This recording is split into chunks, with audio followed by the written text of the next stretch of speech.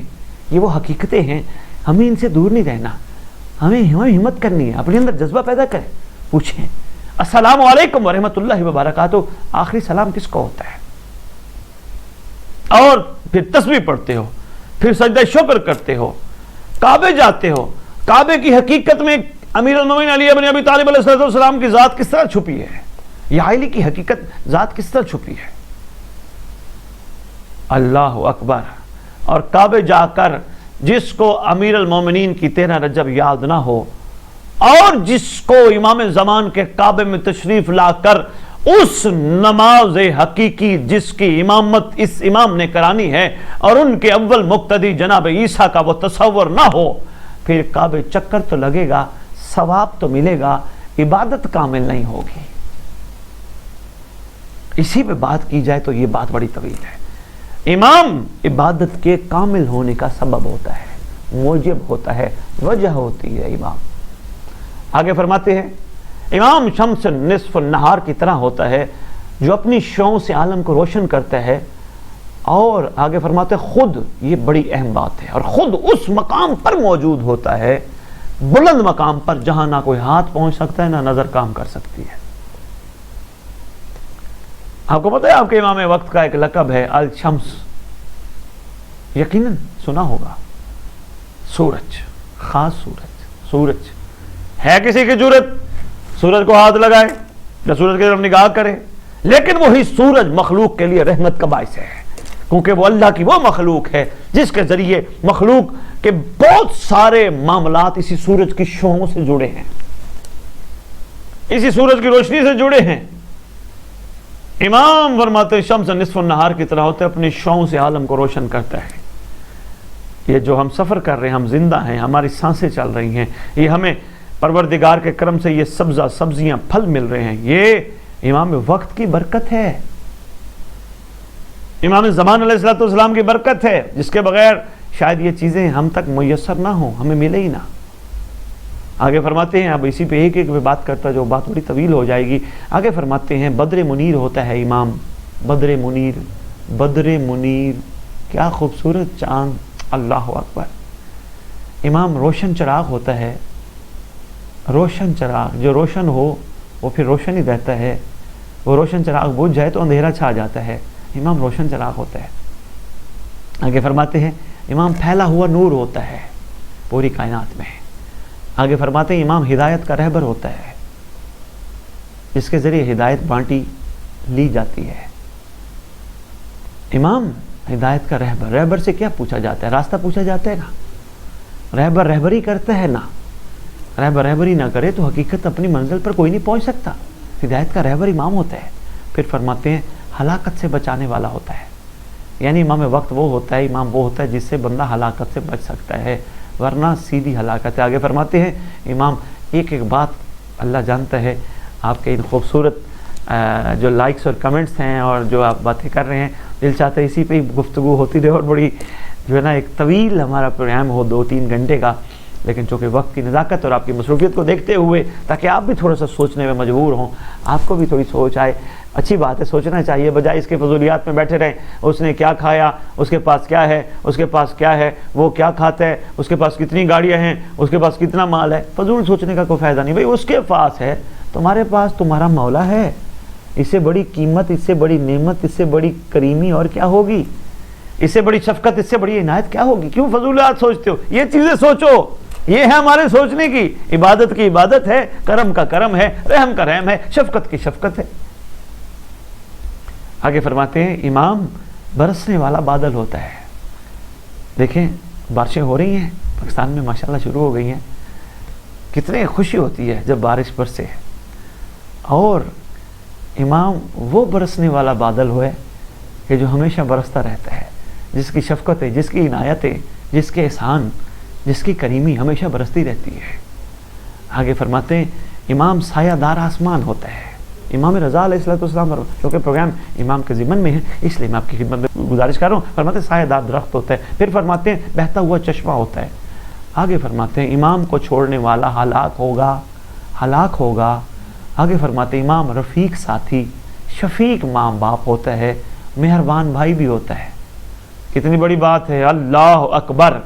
امام رفیق ساتھی، یعنی کہیں بھی اکیلے ہو، کسی بھی ایسی جگہ ہو جہاں تمہارے ساتھ کوئی ساتھی نہیں ہے، اپنے امام کو اپنے ساتھ محسوس کرو۔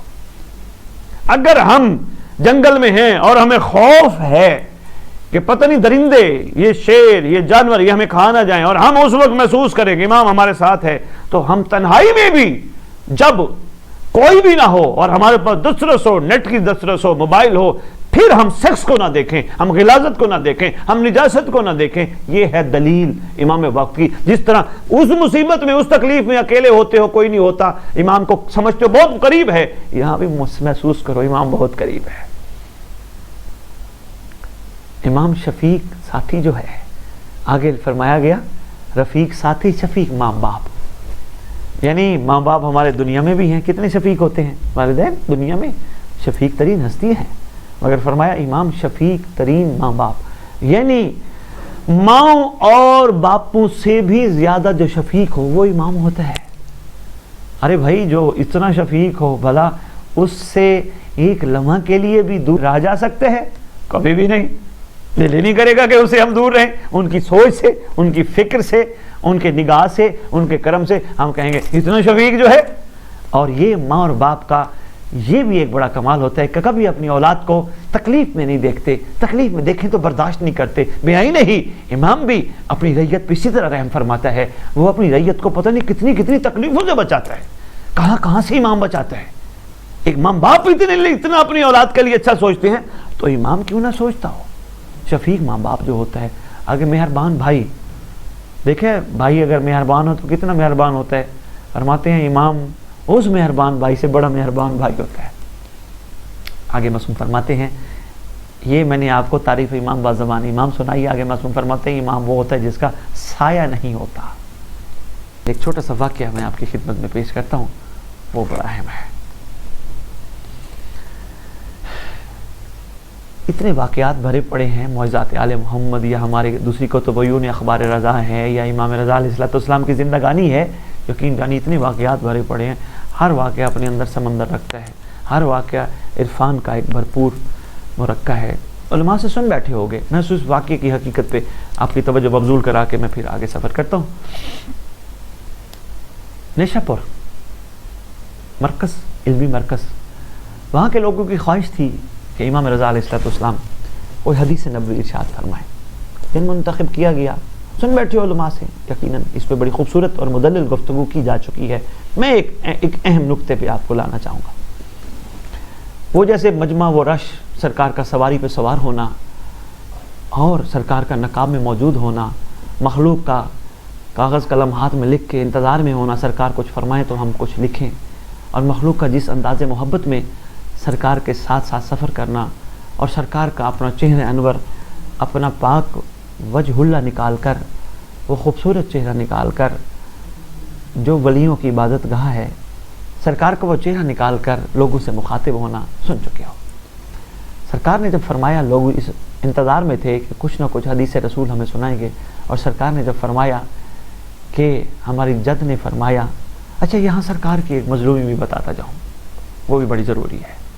سرکار نے جب یہ حدیث بیان کی نا، سرکار نے یہاں فرمایا ہمیں ہمارے بابا نے، ہمارے بابا کو ہمارے بابا نے، ہمارے بابا کے بابا کو ہمارے بابا کے بابا نے. اسی طرح سرکار اسی ضمن میں فرماتے رہے یہ مظلومی امام ہے.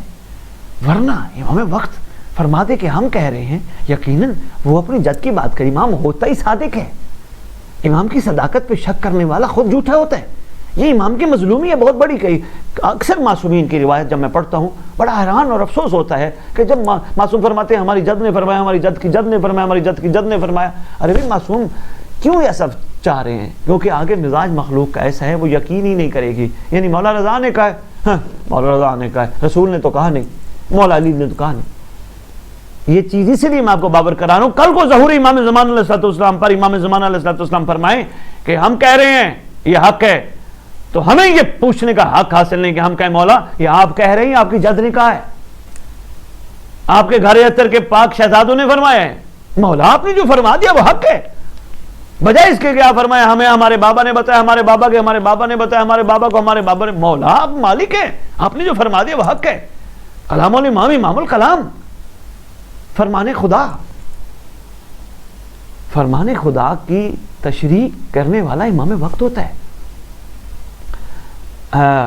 سرکار نے جب وہ حدیث ارشاد فرمائی، سرکار نے فرمایا ہمارے جد کی حدیث ہے کہ لا الہ الا اللہ قلعہ ہے جو اس میں داخل ہو گیا عذاب سے بچ گیا. لوگوں نے خوشی کا اظہار کیا. سرکار نے کچھ لمحات بعد کیونکہ لوگ یہ سمجھ رہے تھے کہ بس یہی حدیث ہے، سرکار نے اس بات کو آگے چلایا۔ اچھا یہ ایک اہم بات اور عرض کرتا جاؤں، برادر اہل سنت نے بھی اپنی کتب میں، مگر ہیں بعض امیر لوگ جنہوں نے اپنی کتب میں یہ حدیث لکھی ہے، یہ سرکار کا پورا واقعہ لکھا ہے۔ سرکار نے فرمایا لا الہ الا اللہ کی کچھ شرطیں ہیں، دوبارہ فرمانے لگے اور ان شرطوں میں ایک شرط میں ہوں۔ یعنی سرکار یہ فرمانا چاہ رہے تھے، یہاں تک تو آپ نے سنا ہے، جو بات اہم میں نے آپ کی خدمت میں عرض کرنی تھی وہی سرکار یہ فرمانا چاہ رہے تھے، لا الہ الا اللہ بغیر شرطوں کے نہیں ہے، شرطیں ہیں لا الہ الا اللہ کی۔ میں عرض کرتا ہوں مثلا نماز کی سب سے پہلی شرط نیت ہے، نماز کی دوسری شرط وضو ہے، پاک ہونا ہے، غسل ہے، یہ ساری شرطیں ہیں۔ پھر ایک اور شرط ہے نماز کی، کعبے کی طرف رخ کرنا ہے، غصب جگہ پہ نماز پڑھو نماز نہیں ہوگی۔ یہ وہ شرائط ہے جن کے بغیر نماز نامکمل ہے، اسی لیے معصوم فرماتے ہیں لا الہ الا اللہ کی شرط ہم ہیں، لا الہ الا اللہ کی شرطیں ہیں اور اس میں سے ایک شرط میں ہوں۔ اگر اس دور میں دیکھا جائے تو لا الہ الا اللہ کی شرط کو امام زمانہ امام مہدی اجل اللہ فرج شریف کہتے ہیں، جن کے بغیر لا الہ الا اللہ نامکمل ہے۔ تو اسی ضمن میں یہ واقعہ آپ کی خدمت میں اس لیے پیش کیا ہے، کوشش کریں لا الہ الا اللہ کی شرط کی حقیقت کو سمجھنے کی۔ یہ امام رضا علیہ السلام کا فرمان ہے، لا الہ الا اللہ کی شرط، اس دور میں لا الہ الا اللہ کی شرط امام زمان، یہ فرمان امام رضا علیہ السلام ہے، انہوں نے سمجھایا، انہوں نے فرمایا، انہوں نے شفقت فرمائی۔ یہ وہ حدیث ہے جن کو سونے کے پانی سے لکھا گیا تھا، اور جس بادشاہ کے نے لکھا تھا اس کو بھی زیارت ہوئی تھی، یہ سن چکی ہے علماء سے اور عرفاء سے، فقہاء سے۔ لیکن جو بات ہے سمجھنے والی، جو اہم بات ہے وہ یہی ہے کہ ہم سمجھنے کی کوشش کریں، محسوس کریں لا الہ الا اللہ، جس کے بغیر لا الہ الا اللہ نامکمل ہو، اس کے بغیر باقی عبادات کیسے مکمل ہو سکتی ہیں؟ کبھی بھی نہیں۔ ہم کسی بھی عبادت میں امام زمان علیہ السلام کو مائنس نہیں کر سکتے، نہیں نکال سکتے۔ عبادات میں نے ابھی بتایا آپ کے سامنے، 8ویں امام فرماتے ہیں عبادات کے کمال پہ کامل ہونے کا سبب ہے امام، تو بیائی نہیں۔ اسی طرح یہ شرط ہے، جب شرط نہ ہو تو پھر مشروط کا سلسلہ کمزور ہوتا ہے۔ یہ شرط ہے لا الہ الا اللہ، جس کے بغیر نامکمل ہو تو یقیناً محمد رسول اللہ بھی اسی کے بغیر نامکمل ہوگا۔ اگر محمد رسول اللہ نامکمل ہے تو پھر علی ولی اللہ اس کے بغیر کیسے مکمل ہو سکتا ہے؟ امام زمان، امام وقت وہ ہوتا ہے جو ان کی شرائط میں سے ایک شرط ہوتا ہے۔ آئیے آج کی اس دن کے مناسبت سے 23 ذوالقعدہ ہے، اس دن کے مناسبت سے بڑی پردرد شہادت ہے سرکار کی۔ کیا مظلومی ہے جب دیبل خزائی نے جب سرکار کی شان میں ایک شعر کہے، اور دیبل نے ایک جملہ کہا تھا، ایک شہزادہ جس کو پردیس میں بے قصور مارا جائے گا، اس شہزادے کو مارا جائے گا۔ اللہ اکبر، کون شہزادہ؟ یہ جو شہزادہ ہمیشہ مخلوق پہ رحم اور شفقت فرمانے والا ہو، ہمیشہ مخلوق خدا کا خیال کرنے والا ہو، ہمیشہ مخلوق کے حاجات کو رب سے پوری کروانے والا ہو، وہ شہزادہ اس کے ساتھ امت ایسا کرے، کتنا ارمان ہے، کتنا دکھ ہے۔ اور جب دیوبند نے کہا نا ایک شہزادہ شہید کیا جائے گا، اندر بیٹھی تھی رضا کی بہنیں، مخدرات عصمت شہزادیاں بیٹھی تھی، جلدی سے ایک خاتون کو بھیجا اور آ کے کہا نہ پڑھ، ہم بہنیں، ہمارا دل برداشت نہیں کرتا۔ تو اتنی بڑی بات کر گیا، یہاں تک کہ اس نے آ کے کہا کہیں سیدزادیاں دنیا سے نہ چلی جائیں، بس کر، نہ پڑھ۔ آپ خود سوچیں، جن کی بہنیں اپنے بھائی کی شہادت ابھی ہوئی نہیں، شہادت کا سن کے برداشت نہ کر سکیں۔ سلام ہے امام مظلوم کو اور ان کی پاک ہمشیر گان کو، خصوصاً ملکہ شام، معظمہ کائنات اور محمد کی پاک اماں کو، جو بھائی کی شہادت کا سن کے مدینے سے چلی ہے۔ اللہ اکبر، بس اتنا ہی کہوں گا۔ اور آئیے سب مل کے پرسہ دیتے ہیں، ہمیشہ پرسہ وارث کو دیا جاتا ہے۔ امام زمان علیہ السلام کی بارگاہ میں امام رضا کی پردرد شہادت کا پرسہ پیش کرتے، مولا تیرے گھر کے اجڑنے کا بڑا ارمان ہے، امام زمانہ تیری پاک جد مولا رضا کی اس پردرد شہادت کا بڑا ارمان ہے، مولا اکیلا بیٹھ کے خون روتا ہے، مولا پتہ نہیں تو تجھے کوئی تسلی دیتا بھی ہے یا نہیں۔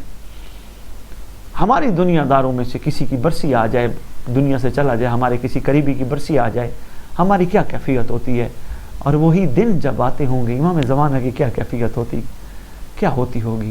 اسی چیز کو سامنے رکھو، صرف افسوس نہ کرو، یہ ضرور کہو معاشرے کا رواج ہے، کہیں کوئی دنیا سے چلا جائے، ہم میں سے کوئی بھی جائے افسوس کرنے سب سے پہلے وارث کے پاس جاتا ہے، اور اس کے بعد وارث کو یہ ضرور کہتے ہیں جناب میرے لائق کوئی حکم ہو تو میں حاضر ہوں۔ آئیے مل کے امام زمان علیہ السلام کی خدمت میں عرض کرتے مولا آپ کی جد کی پردرد شہادت کا بڑا ارمان ہے، مولا ہمارے لائق کوئی حکم ہو ہم حاضر ہیں، مولا آپ ظہور کیجئے، ہم آپ کے وفاداروں میں شامل ہونے کے لیے تیار ہیں۔ آپ صرف منتقم خون حسین نہیں، آپ منتقم آل محمد ہیں، اس پورے گھر کا انتقام مولا آپ کے ذمہ ہے، تشریف لائیے۔ اسی کے ساتھ اجازت چاہوں گا، پروردگار آپ سب کا حامی و ناصر ہو۔ اللہم صلی علی محمد و آل محمد وعجل فرجہم بقائمہم عجل اللہ فرجہم۔